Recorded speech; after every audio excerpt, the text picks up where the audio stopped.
Salut tout le monde, c'est Flo pour Altcoin France, j'espère que vous allez bien. On se retrouve pour ce brief du lundi 9 février. Alors, Seiya vous a déjà fait une vidéo ce matin, il a pas mal passé en revue Bitcoin avec certains niveaux clés, hein, notamment en logarithmique, il y a deux, trois niveaux de confluence qui nous intéressent particulièrement. On repassera rapidement dessus pour celles et ceux qui n'ont pas vu la vidéo de CA, sinon pour les autres, bien sûr, je vous invite à aller la voir. Elle est bien sûr disponible. Vous la retrouvez ici hein, dans la partie update de marché. Vous retrouvez toutes nos analyses, tous nos points de marché. Bien sûr, tout ça, c'est gratuit. Euh, on va aussi voir quelques petites news comme d'hab, hein. Alors bon ben voilà, ça ne m'étonne pas.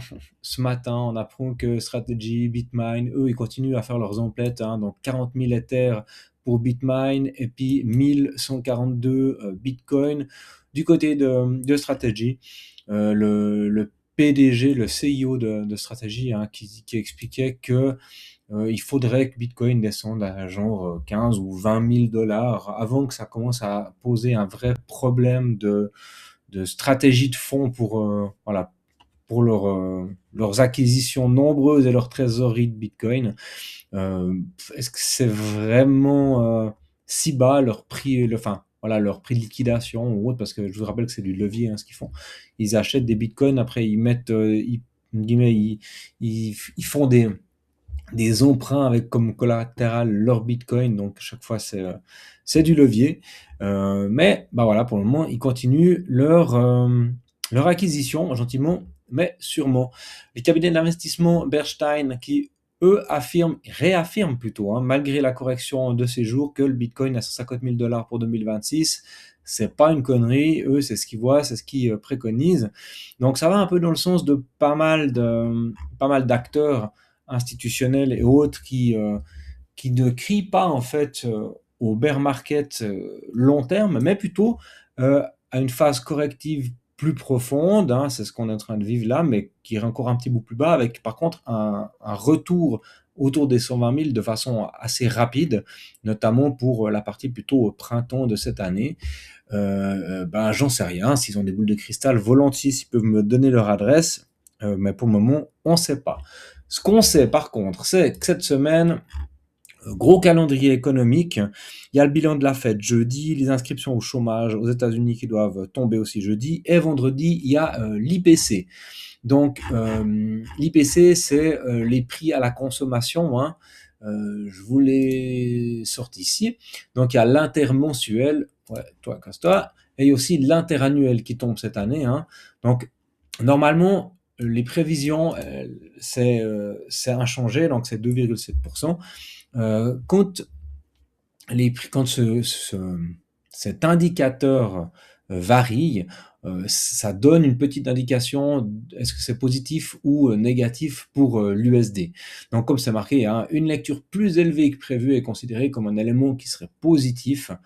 Donc voilà, tout ça, ça influence le, la valeur souvent du dollar, parce que c'est la capacité au ménage finalement de pouvoir acheter ou au contraire de ne pas pouvoir acheter des produits, euh, forcément, vu que c'est l'indice des prix à la consommation. Du coup, si on s'en va voir ce qui se passe justement du côté du dollar index, on voit que on avait créé ce rebond hein, ces derniers jours. Donc, je vous rappelle que de façon générale, quand le dollar se renforce, les risques on ainsi que le Bitcoin ont plutôt tendance à se déprécier. Donc là, on avait un rebond, donc ça correspondait avec ce crash hein, de ces derniers jours. C'est clair, quand le marché se casse la gueule, en général, on va plutôt se réfugier sur quelque chose d'un peu plus sûr. Donc, typiquement, ben, on va sur le Forex, on va sur les bons du Trésor, toutes ces choses-là. Et si on prend des bonds, eh bien, tout ça, ça va renforcer une partie euh, le dollar. Donc, ce qu'on voit maintenant, c'est qu'on est en train de repartir à la baisse depuis 2 jours. Donc, est-ce que ce rebond est terminé et qu'on peut continuer notre attaque baissière? euh, C'est la stratégie de Trump, hein. C'est affaiblir le dollar pour pouvoir, entre guillemets, faciliter les exportations, parce que si on a une monnaie qui est trop forte, c'est compliqué d'exporter parce que c'est cher pour l'étranger d'acheter nos produits. C'est un peu la problématique qu'on rencontre avec le franc suisse, hein, c'est que le franc suisse est plutôt extrêmement fort face au dollar et à l'euro, et du coup, ça rend les exportations compliquées pour la Suisse. Donc voilà. Si on va du point de vue des crypto total, ici on a la capitalisation boursière, hein, crypto market cap.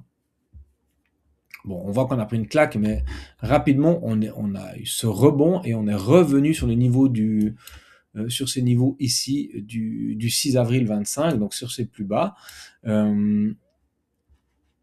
Qu'en pensez? Alors, soit rebond, et puis c'est bon, on est venu faire notre petite mèche, et puis maintenant on va pouvoir, entre guillemets, reconstruire comme on l'a fait là, hein, un plus bas, pouvoir repartir de plus belle rapidement, ce qui irait dans le sens de ce que je vous expliquais avant. Ou au contraire, eh bien, on a besoin de ce rebond technique, parce qu'après une forte chute pareille, c'est clair que c'est intéressant de faire un rebond. Donc il y a les gens qui jouent des longues sur ces rebonds, mais ce n'est que partie remise et ensuite on va se recasser la gueule pour aller voir plus bas. Donc ce qu'on peut faire, c'est c'est un indice, hein, c'est pas une valeur, mais on voit qu'on n'arrive pas à venir en zone en zone de short pour le moment, donc on a besoin de consolider. Et en même temps, on dit que pour vraiment avoir un signe d'inversion, il faut venir prendre le niveau la bougie baissière précédente, hein, la bougie baissière précédente, donc ça voudrait dire qu'il faudrait au moins clôturer au-dessus ici des 2,46 trillions pour pouvoir parler vraiment d'une inversion de tendance. Et encore, pas une inversion, mais un début d'inversion. Donc faire ça, venir clôturer dessus, et notre inversion de tendance, elle se fera à partir du sommet précédent. Donc on n'y est pas encore du tout, hein. Donc pour le moment, on ne fait pas les dingues. Le marché est baissier, eh bien on accepte qu'il soit baissier. Et c'est comme ça.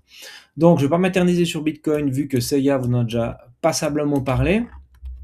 Donc je vous rappelle, hein, dans l'application, vous pouvez aller voir sa vidéo avec des niveaux très intéressants qui sont expliqués. Des niveaux que voilà, on met en perspective depuis des mois maintenant. Avec bien sûr toujours ce scénario, tant qu'on était dans ce range de possibilités d'aller voir plus haut, avec 6 cassures des 80 000, forte possibilité de casser ces 74 pour ensuite aller attaquer cette zone plus bas, ici entre les 57 et les 38. Alors 38, ça paraît sérieusement bas, mais venir mêcher à l'intérieur de cette zone-là, c'est tout à fait possible, et c'est ce que dit la théorie de Fibo finalement, hein, c'est que quand on prend le premier arrêt, la zone à travailler ensuite, c'est ici cette zone de rechargement. Donc les 57K, c'est possible de venir y faire un tour, en tout cas de poser un bottom. Ensuite, ce qu'on voit aussi, c'est qu'on a, hop là, pardon, on a ces niveaux à travailler, on a des creux dans le volume profile. Donc ça, c'est des endroits qui seront sans doute à terme retestés d'une manière ou d'une autre. Donc voilà, on verra. Personne ne sait exactement comment ça peut se passer. Je rappelle aussi qu'en termes de confluence, on a ici toujours en weekly des imbalances qui ont été construites, qui n'ont jamais été retouchées. Donc, convergence, braves gens. Maintenant, on doit aussi observer un phénomène qui est intéressant, c'est qu'on a fait cette mèche weekly, on est revenu clôturer à l'intérieur, au-dessus de l'EMA 200 période, et ça c'est intéressant, parce que cette EMA, elle fait en règle générale support si on doit repartir, et au moment où elle est vraiment break, alors là on pose en général notre bottom. Donc, on pourrait très bien, maintenant, si on break cette EMA, retravailler cette mèche et imaginer que notre bottom, il se construit dans ces zones-là, hein. Donc, est-ce qu'on doit descendre jusqu'au 48? Peut-être, personne ne sait, mais on voit que, en tout cas, le gros de la correction, c'est fait. Et moi, je suis plutôt de ceux qui pensent qu'on va venir bottomiser quelque part par là, hein, avant de pouvoir repartir. Alors maintenant, la forme que ça peut prendre, ça peut être variable. Donc on a la possibilité de continuer à descendre comme ça dans un falling wedge, de poser un bottom. Ça peut se faire de façon abrupte, hein. On pourrait avoir très bien, finalement un peu comme on l'a fait là, on est venu faire cette grande mèche, hein, vous voyez. Ensuite, on pourrait faire une petite structure, tac, réintégrer et repartir. Ce qui nous renverrait finalement au printemps, au début de l'été, pour aller chercher de nouveau les sommets. Mais ça, on n'en sait rien, c'est seulement la structure de marché qui nous indiquera ce qu'on va vivre. Et bien sûr, la macroéconomie. N'oubliez pas que le contexte actuel est ultra tendax. Les marchés ne savent plus comment ils s'appellent. Les entreprises annoncent des chiffres records pour certains. Ils se font défoncer juste parce que c'est pas clair. On a eu les annonces de Meta. Alors Meta, eux, c'est un truc très clair. Ils disent déjà, ils savent, ils chiffrent les rentrées d'argent. Par contre, en termes d'investissement, c'est quand même moins important que ce que propose Alphabet ou bien Amazon ou d'autres, ou encore Nvidia. Et pourtant, eh bien, chez Meta, ça a performé alors que à l'annonce des chiffres, les autres boîtes se sont fait déglinguer. Donc, il y a une nervosité générale sur ce marché qui est assez incroyable. Donc, voilà. Ethereum, même chose, on est sur des niveaux, zone de rechargement, on est venu travailler l'imbalance. Il y a de fortes chances que ce bottom se construise dans ces niveaux ici. De l'Ether à 2000 $, c'est cadeau, soyez-en assez certains. Et c'est quand même incroyable, hein. Ether est à 2000 $. Vous retrouvez tout plein d'articles qui sortent ces jours, hein, qui disent voilà, c'est fini, Ethereum c'est mort, ça vaudra plus rien, patati patata, alors que Ethereum a tué les layer 2, c'est fini, terminé. Ethereum est en train de devenir vraiment la blockchain sur laquelle on construit toute la DeFi, enfin encore plus que jamais. Et je m'excuse, mais on est dans un énorme range, enfin plutôt dans un espèce de canal haussier. Simplement, on est en train de revisiter ici les bas de canal. Donc, Ethereum en investissement, là, maintenant, tout de suite, eh bien, c'est pas débile. Oui, on peut aller plus bas, bien sûr, comme toujours, on peut toujours aller plus bas, mais on est quand même de niveau hyper intéressant. Donc, maintenant, si on va aller plus bas, eh bien, on va voir si on a trouvé notre zone de short. On est venu tout près de la zone de short. Donc maintenant, si en daily on tient pas, il y a des chances hein, qu'on revisite plus bas. Donc soit ça, soit encore, ma foi, faire une jambe baissière. Pour le moment, on fait de la théorie de dos. Donc on construit quelque chose de baissier. Mais là où on commence à avoir comme ça de la résistance au-dessus du premier arrêt, c'est sans doute pour aller travailler cette zone de short ici entre les 2147 et 2256. Donc, on commence à avoir des fenêtres intéressantes pour de l'investissement, pour du trading. Alors là, on est plutôt dans une phase de short. Hein, on va aller chercher le bas de canal, enfin le bas de canal. On va aller chercher la mèche, on va sans doute redescendre. Hein. Donc vous savez comment ça se passe, on prend Fibo, et puis on cherche la zone ici des 1898 à 1829.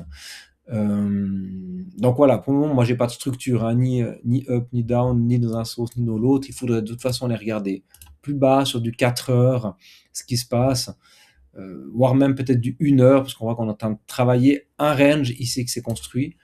Donc comment on travaille ce genre de range-là? Si on est boule, eh bien on est sur un bas de canal, donc on cherche peut-être ici l'imbalance, réintégration, confirmation avec une structure pour aller travailler là en haut.